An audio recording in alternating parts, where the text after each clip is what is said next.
Question. আর অনেকে আমাকে বলছেন যে আমি এমন ভাবে বলছেন আমাকে যে আমি কোটি কোটি টাকার মালিক হয়ে গেছি। বিশ্বাস করেন আমি কোটি কোটি টাকার মালিক হই নাই। হইলে আমি কোটি কোটি টাকার মালিক হলে সর্বপ্রথম আর কি, আমি যদি কোটি টাকার মালিক হই, ওই কোটি টাকার মধ্যে আগে হকদার আমার বাবা মা হবে।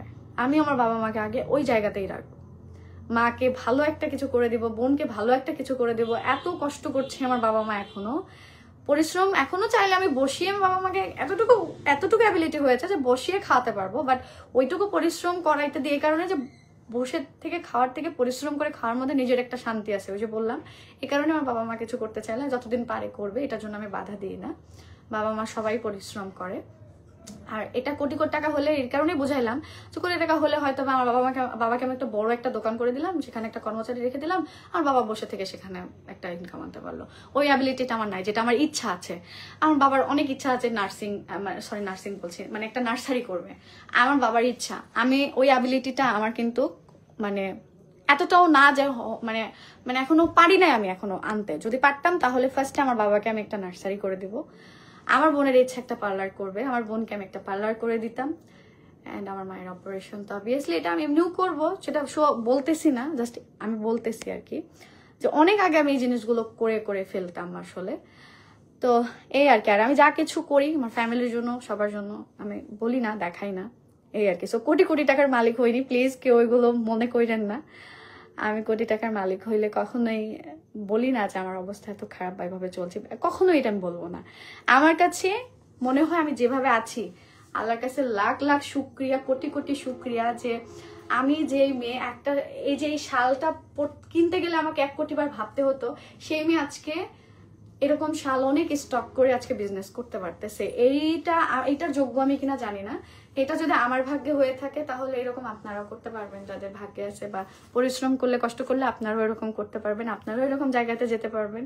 এরকম কিছু না। আবার এমন কোনো জায়গাতেও আমি আসি নাই যেটা নিয়ে আমাকে অনেক বেশি প্রাউডলি আসলে এক্সপ্লেন করতে হবে বা বলতে হবে। জাস্ট আমার একটা অপরচুনিটি আছে, একটা প্ল্যাটফর্ম আছে, যে প্ল্যাটফর্মে আমি ভিডিও আপলোড করলে এখান থেকে আমার কিছু আর্নিং আসে, যে আর্নিং দিয়ে আমি এবং আমার ফ্যামিলি ভালোভাবে চলতে পারি।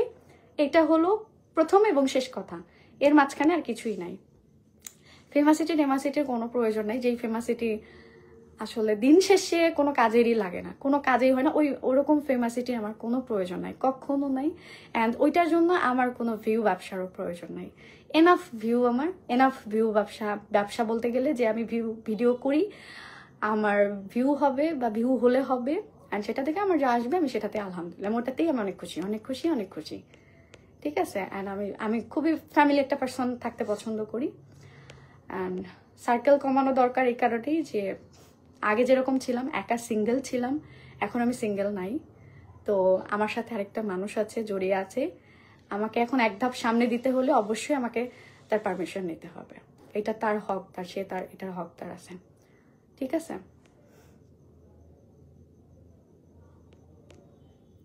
তো তুমি আপু অনেক স্ট্রং, অনেক হাসি খুশি থাকলে ভালো লাগে। থ্যাংক ইউ আপু, ফোনটা প্রচুর নয়।